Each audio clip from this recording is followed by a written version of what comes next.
어, 저는 제가 정식으로 인사드리겠습니다. 정대철입니다.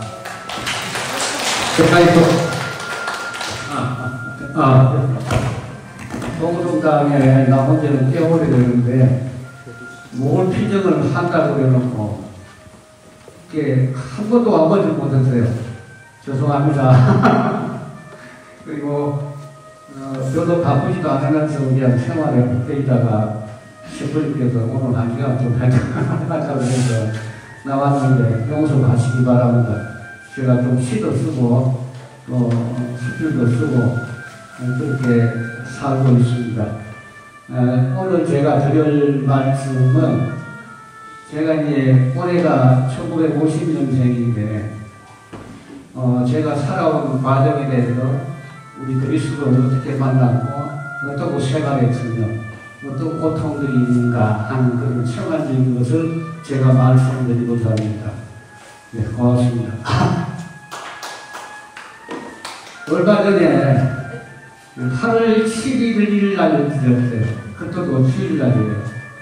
근데 거기를 이제 갔다가 연인면인데, 연인 삼거리에서 이렇게 내려오면 우리 이렇게 이쪽으로 오는 방향이잖아요. 그죠?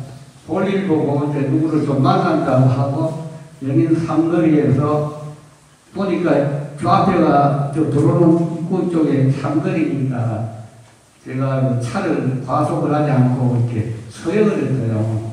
서행을 하면서 1차선에서 2차선 빠져나와야 되니까 2차선을 딱 빠져서 딱 나와서 분명 백밀라를 보니까 상당한 거리가 있더라. 그래서 천천히 서행을 하는데 거기서 딱 들어가서 얼마 정도 차선을 딱 맞추라는데 갑자기 뒤에 그냥 폭탄 터지는 소리가 나요. 그래서 이제 깜짝 놀라서 정신이 하나 없어요. 그 당시에 충격을 받은 그 상황이 시간이 오래는 아닌 것 같은데, 그러더라고요. 뒤에 따라오던 차가 서행하는 차의 속도를 맞추지 않고 과속으로 오면서 트렁크 쪽으로 받아버려서 내 차 뒤쪽에 트렁크가 완전히 날아가요. 그러면서 나도 안 죽으려고 핸들만 꽉 붙들고 브레이크만 잡았어. 만약에 그 당시에 밀려가면 그 속도로 아마 차가 다른 곳으로 갈까 싶어서. 그래서 한번 되게 혼이 나서 됐습니다. 사고를 났었는데, 그 사고를 나고 난 다음에 제가 충무병원에 입원을 해서 가만히 한번 생각을 해봤어요. 야, 이것도 하나님의 은혜구나. 왜 그러냐면, 병원에 입원해서 이제 우리 아들이 수속을 다 받고 이제 집에 들어가고 해서 있는데, 아들이 병원에 입원을 시키고 하는 나이, 아버지 그 두 발로 걸어다니는 것만 해도 기적이라고. 나이도 적지는 않은 나이죠, 그죠? 그래서 한번 다쳐놓고 병원에서 생각을 하고 집에서 한번 많은 것을 한번 돌이켜봤어요. 내가 참 잘못 살아온 것 같구나, 라고 하는 생각이 많이 들었었어요. 그래서 이제 건설회사에 있다가 퇴직을 했습니다. 저는 원래 천주교 교인이 아니에요. 그걸 말씀을 드리려고 제가 서두에 말씀을 꺼내는데, 장로교회에서는 아마 좀 활동을 엄청나게 많이 해서, 엄청나게 많이 했다고 뭐 대단한 것 같은데, 하여튼 좀 이렇게 이상한 직책들도 많이 만나고 그렇게 생활해 왔었어요. 그리고 이제 제가 퇴직을 하고 얼마 안 되는 그런 상황 속에서 제가 겪어지는 일들이었습니다. 처음에는 우리 두 사람하고 같이 생활을 했었어요. 그러니까 지금으로부터 한 13년 전의 이야기인데, 근데 이제 퇴직을 할 무렵에 이제 나는 퇴직을 해서 집에 가면 뭘 하겠나 하고 여러 가지를 생각을 해봤어요.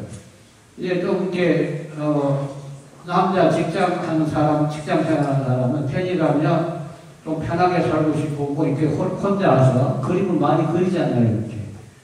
그렇게 살 줄 알았어요. 그래서 이제 우리 사람이 이제 내가 그 당시에는 좀 퇴직이 가까워오는 무렵이기 때문에 좀 편하기가 좀 이제 출근을 해도 되고 안 해도 되니까 그래도 출근을 했어요.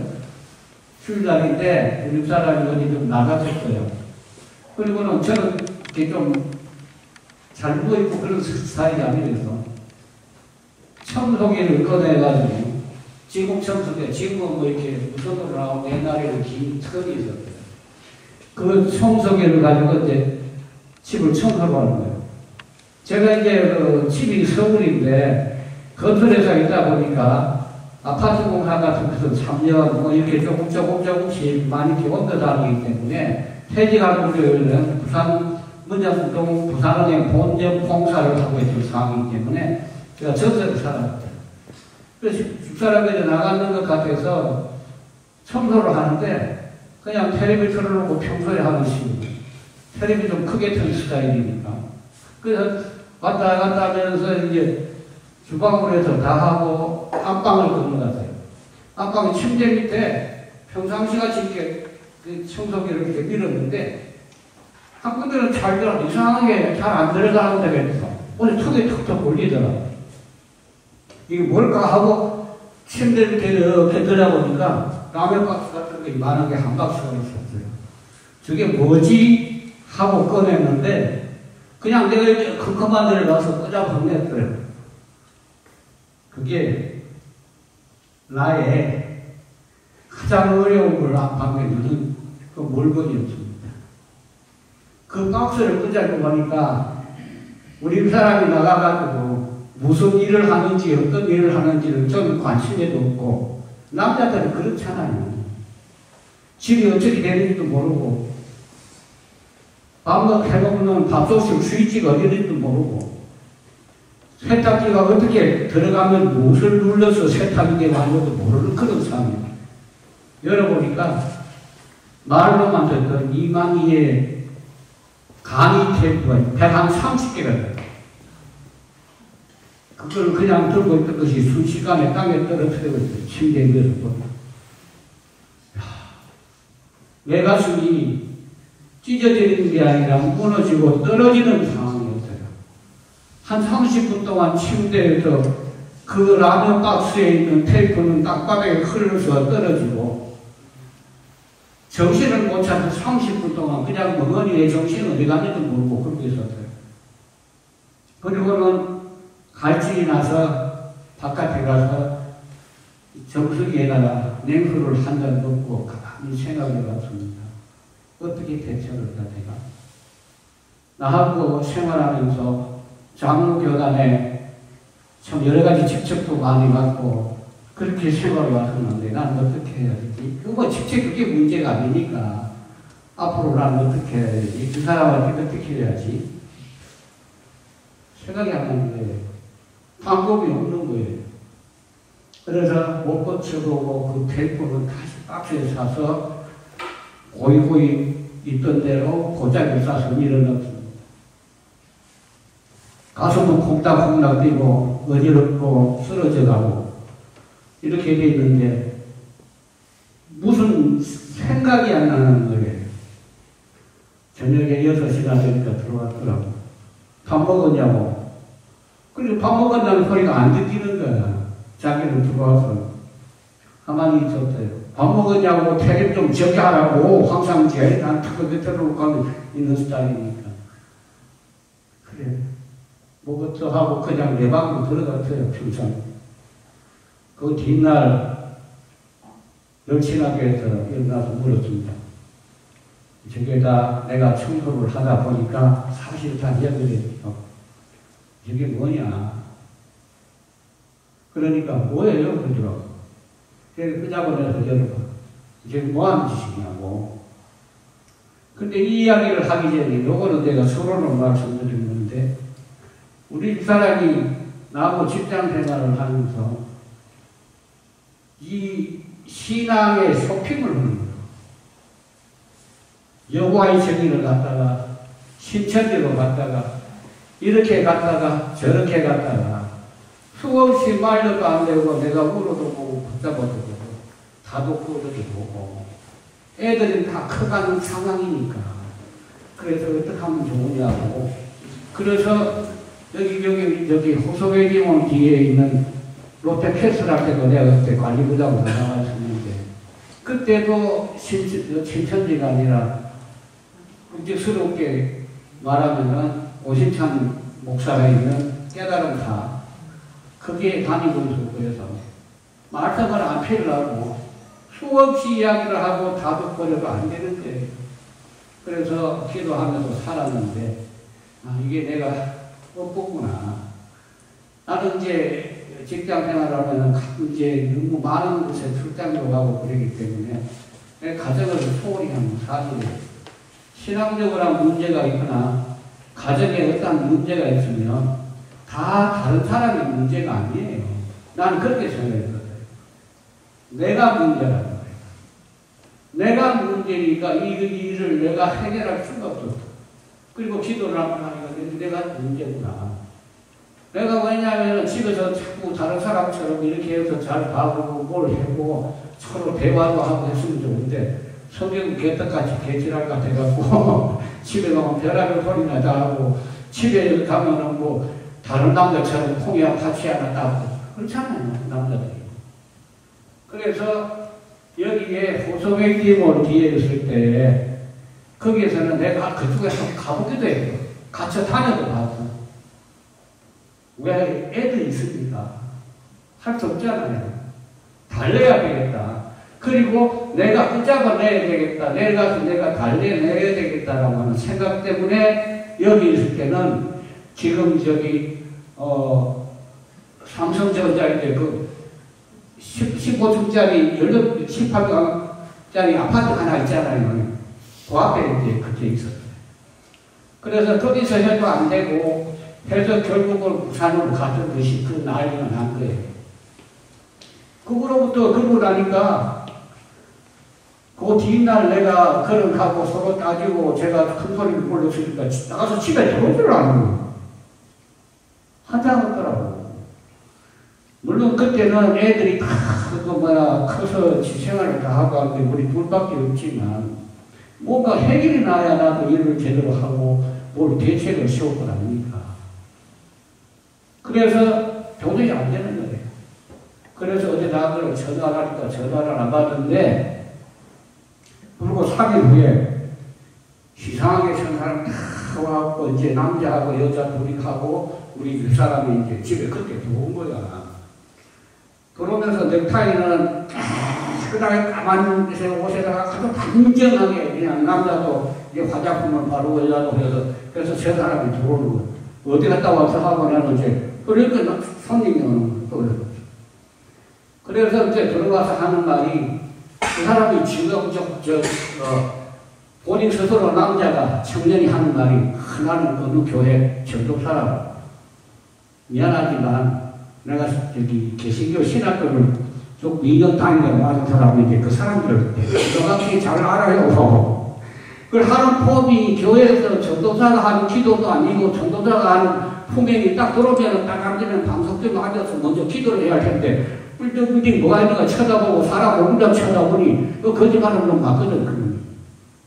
그래서 내가 당신이 솔직하게 이야기하고 이야기를 하든지 그 거짓말 하려면 나가라고. 나 다 알고 있는 사람이야. 근데 내가 글을 쓰고 하니까 이 사람이 나를 그 신천지에 사는 천지신문인가 나오는 있잖아요. 그 신문사에 나를 끌고 가려고 하는 거예요. 그래서 나는 이제 결국은 안 된다고 그래서 가고 결국은 나는 그 사람하고 헤어지고 말았거든요. 내가 왜 이런 말씀을 드리냐면 나같이 그때 당시에도 신앙생활 열심히 한다고 하고 또 여기 가는 그때보다 교회 다니는 것보다는 열심히 못 다니는 신부님이 좋아서 그런지 어쩐지 모르는데 하여튼 별의별 하면서 다 쫓아다녔는데 그 사람들이 어떻게 해서 우리들에게 쫓아 들어오는 것이 이렇게 있어요. 그 사람으로 못 이기겠더라. 도저히 안 되겠더라. 그래 놓고 난 다음에 나는 다시 이제 그 발령을 받아서 이제 그만두고 나는 퇴직을 해갖고 이제 퇴직을 해야 되는데 우리 사람이 안 오지. 그래서 나 혼자 스스로 여기에 왔어요. 아들이 여기 있으니까. 서울로 보내는 가야 되는데 이제 내가 집이 다 그렇게 되니까 내가 뭘 어떻게 할 방법이 없어. 그래 우리 아들이 여기서 근무를 하니까 여기 와서 생활을 해서 줍니다. 왜 이런 말씀 드리냐면 수없는 상황 속에서 이렇게 해도 결국은 안 되더라고요. 제가요 이혼 소송을 했어요. 왜 이혼 소송을 했냐면 애들이 문제될 것 같아서. 내가 그 퇴직해서 생활하려고 하는 그 돈들도 문제가 되고 집에 가서 뭘 한번 모은 돈이 그렇게 자꾸 나가더라고. 이상하게 이게 안 맞더라고요. 끝나고 내가 그 돈을 뭐 어떻게 해서 금전 출납을 가져오고 뭐 회사에 가서는 잘 따지고 하지만 집에서 어떻게 할 수가 없더라니까요. 결국은 그것이 아들이나 딸에게 문제가 될 것 같아서 이혼 소송을 하자고 하니까 처음에는 합의 이혼을 하자고 했어요. 합의 이혼을 안 해주는 거예요. 안 해주는 이유가 있어요. 왜 그러냐면은 그 사람들이 이만희야 그 어떤 그 지난번에도 대구 오거리 그 뭡니까 코로나 있을 때도 대구 이만희 성전 대구 성전이라고 크게 새로 지었어요. 그 당시에 그 지을 때 각 지역으로 해서 수십억 원씩 지역 단위를 헌금을 해서 그걸 지어놓은 거예요. 한때 왜 그래서 텔레비전 많이 나오고 거기서 코로나 환자가 700명 나타나고 해서 온 동네가 다 대한민국이 벌써 뒤집힐 때 그때 아닙니까? 그래서 그들이 그때 당시에 나는 대충 알았지만 방송을 자세히 들어보신 분은 그들이 헌금이 되게 각 지역적으로 대전 얼마, 어디 얼마 해가지고 확정을 지어서 그 성전을 지었고 난 다음에 그래들이 교육을 거기서 와서 처음 세미나 하면서 코로나가 확 걸린 거예요. 그 당시에. 그렇다고 하면 내가 다시 가정에서 했던 이 금전적인 문제를 피해를 보지 않기 위해서는 내가 이혼을 하는 게 정상적인 맞는가? 걔들은 안 해줘요. 걔들은 지난번에 처음에 내가 말씀드린 대로 그 젊은 사람하고 여자하고 이 사람하고 같이 온 사람들은 그것을 알기 때문에 혼자 가면은 혼자 집에 들어오면 나한테 하나밖에 생겼으니까 걔들이 들어온 거예요. 그리고 집에 어떻게 사는지 내가 뭐 하는지 할 필요 들어온 거예요. 그리고는 그 후로 뭐 부산에서도 어떤 사고가 많이 있었습니다만 집에 오면은 아니 아빠 가서 가자고 안 간다고 그랬거든요. 해도 안 간다고 그랬거든요. 그래서 이혼을 안 해주는 거예요. 걔네들도 보고팀이 있어가지고요. 그런 신천지 애들이 이런저런 여러 가지가 가족들이 그쪽에 매여가지고 있어가지고 소송도 많이 일어나잖아요. 또 어떤 때는 내가 이만희 그 신천지에 대해서 글을 쓰거나 하면은요, 쫓아올라가지고 날 고발에 2번이나 끌려갔다 이러가. 왜 그러냐 하면 그걸 좀 더 거짓말이라는 거야, 내가. 나는 글을 쓰고 그러면은. 그래서 그런 것을 하는 법무팀이 있어요. 걔네들이 이혼을 못하게 했다는 거야. 그래서 강제 이혼을 결국은 법원에 제출을 하고 7년 만에 이혼을 했습니다.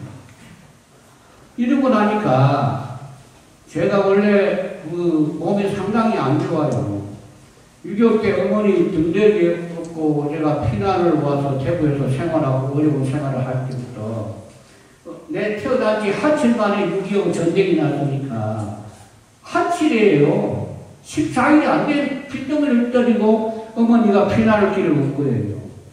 가래를 긁고 그래가지고 내가 학교로 입학을 2년이나 초등학교로 늦게 갔어요. 피를 막 토하고 그래가지고 지금도 엑스레이를 찍으면 한쪽 폐가 없어요. 그러니까 회사 직장 생활하면서도 엄청난 스트레스를 받는 거예요.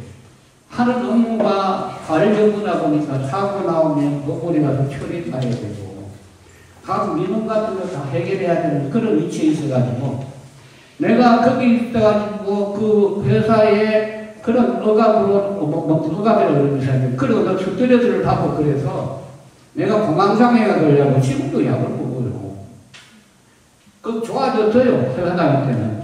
근데 지금도 그 이혼 소송을 하고 그렇게 하면서 내가 그래서 스트레스 내가 못 살 것 같았어.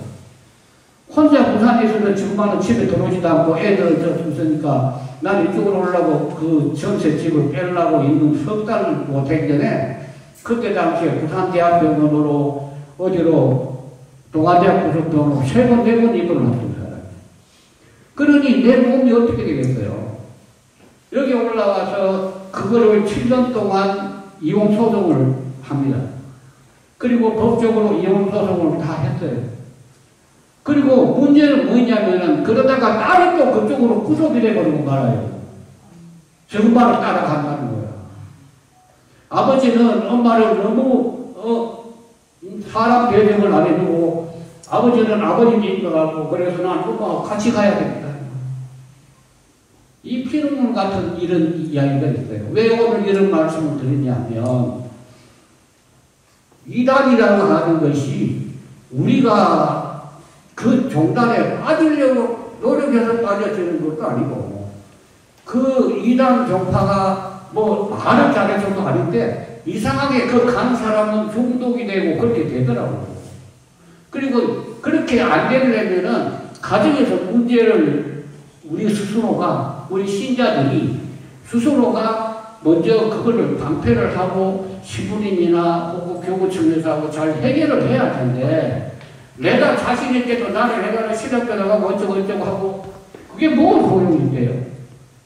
그래서 이런 것들을 내가 오늘 나와서 제가 말씀드리는 것은 정말 우리가 기도도 하고 해야 되겠지만 그 기도하는 마음으로만큼 거기에 대한 것을 좀 더 신경을 쓰시고 지금 현재 왜 그것도 제예에서 이사간 그 사람 있잖아요. 걔도 똑같잖아요. 우리나라가 그래서 나는 여기 와가지고 나중에 그런 걸 꼬라지를 휘기 싫어서 내가 내 스스로 이 성당에 들어와서 신부님도 안 가려고 누구 없는 데서 내가 이 성당 가르겠다고 한 사람이에요. 다 알아요. 그리고 내 여기서 와서 그때 한동상 신부님 계실 때 내가 자청해서 여기서 교리를 받았어요. 그리고 교리를 진짜로 공부를 열심히 했어요. 왜 그러냐면 이 개신교는 한으로 그 신앙에 있는 힘이 모여서 또 다른 종파들을 또 비난한다는 것은 또 우리가 도리상 아니니까 근데 말씀은 안 드리겠는데 그쪽에 개신교에서는 그런 것들이 서로가 이렇게 해서 가르치는 교리뿐만 아니라 그래 내가 안 나와 이게 안 나와 이게 내가 마음대로 하고 싶은 대로 안 나와 뭐 그냥 뭐 다 저래요. 그래서 그쪽에 불만 있는 사람들이 그렇게 새로 된 교단에게 혹하고 끌려가서 결국 그렇게 됩니다. 그렇게 우리 집사람처럼 가서 얼마 안 됐을 때 나오면 괜찮은데 거기 들어가서 직접적으로 한 달이든지 교육을 받아버리면 안 되는 거예요. 제가 고백을 하는 거죠. 그래서 내가 나이가 들어서 이 나이까지 올라오면서 정말 내가 신앙생활을 해서 좀 제대로 살아봤으면 좋겠는데 그렇지를 않고 그 거란한 것 때문에 지금 가정도 이러되고 나도 몸도 상당히 안 좋아져 버리고 이런 피해들이 너무나 많아. 개신교에서는 그래도 이 이단들을 대해서 목사님들이 상당히 또 강의도 많이 해주는데 천주교는 좀 덜어요. 그렇기 때문에 천주교 계신 분들 거기에 대한 것들을 제대로 모르는 분들이 많아요. 그렇지만은 내가 가장 당부하고 싶은 것은 내가 말이 돌려서 잘 안 나와서 그러는데 하도 생각하는 게 예쁩니다서. 그래요. 지금도 그래요. 내가 막 비틀리려고 그래요. 가장 내가 강조하고 싶은 것은 그런 쪽으로 팔을 들여면 결국은 사고가 난다는 거죠. 마약도 그렇다고 그러죠. 마약도 어떤 마약이 남들이 하니까 호기심 때문에 한번 중독이 되면 평생 헤어나오지 못하는 거예요. 마약은 자기가 죽어야 마약은 끊어집니다. 이단 종파는 그것을 초기에 차단하지 않고서는 그것을 할 수가 없어요. 하느님 향해서 가는 그 길이 쉬운 것만 아니겠지요. 또 그 가는 빛이 어떤 사람은 그래요. 나는 이제 천주교 온 지는 이제 한 6, 7년밖에 안 됐는데 내가 개신교까지 들어가면 교회에 나가서 한 40년 이상 나갔어요. 나도 많이 나갔죠. 근데 내가 전도도 하러 가고 내가 이 지역을 다니면서 내가 이렇게 지역적으로 옮겨 다니니까 교회 개척을 4군데를 했어요. 목사님들하고 내 글 쓰는데도 그게 나와요. 근데 그게 다 소용이 없더라고. 그래서 이거 내가 이 자리를 떠나야 되겠다라고 생각을 하고 내가 이쪽으로 자발적으로 들어와서 제가 이렇게 신앙생활을 합니다. 만약에 내 가족이나 또 내 친척이나 또 본인이 그렇게 되면은 얼른 나와서 신부님이나 교구청에는 요즘에 그게 사회대책위원회가 있더라고요. 그죠? 신부님. 그 다 이렇게 상담을 하시거나 하시면은 해결이 될 텐데 사람이 무슨 자존심이 그리 강한지 나도 마찬가지거든. 나도 자존심이 강해서 너희들 뭐라 그러면 나도 막 싫은 사람이야. 그러니까 내게 해결한다는 것이 아니에요. 안 돼요.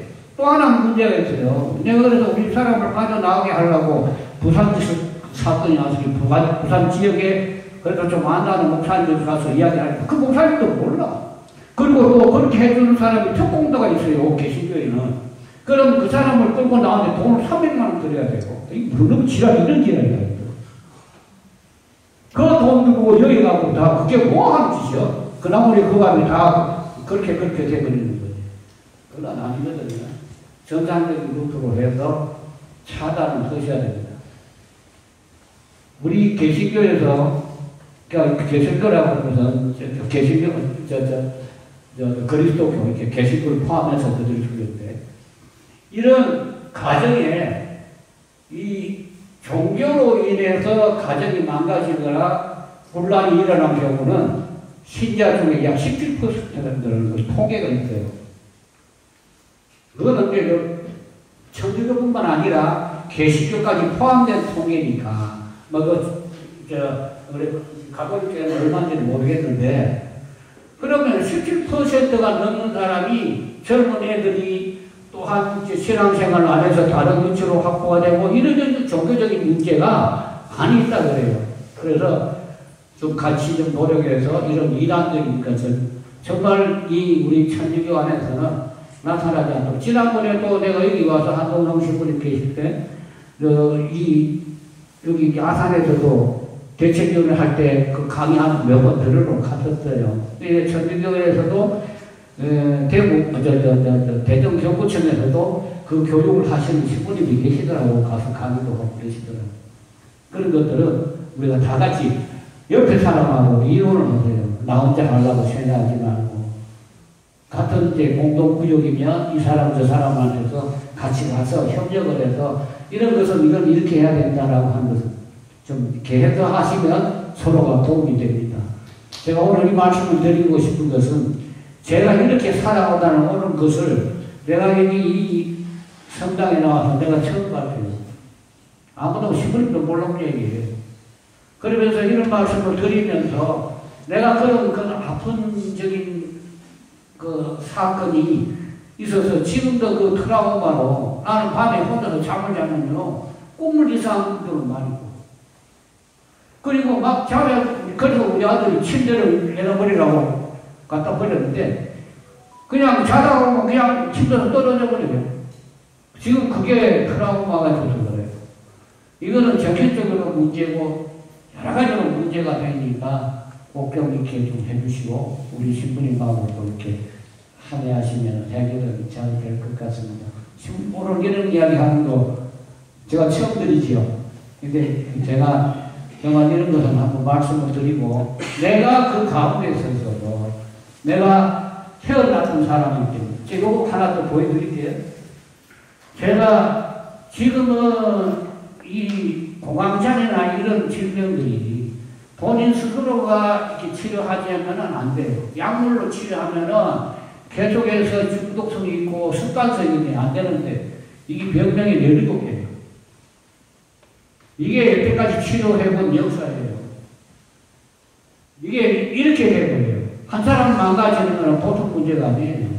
그리고 한 가정이 망가지는 것이 아니라 한 영혼이 망가지는 것도 문제고 또 우리 이렇게 나오는 같은 교우들끼리 또 잘못 보여가지고 또 저기 개신교에서 그래갖고 같이 또 이렇게 한다고 해서 일본이 목당 또 같이 끌려가는 것도 있더라고요. 꼭 부탁을 드리겠습니다. 자, 오늘 감사합니다.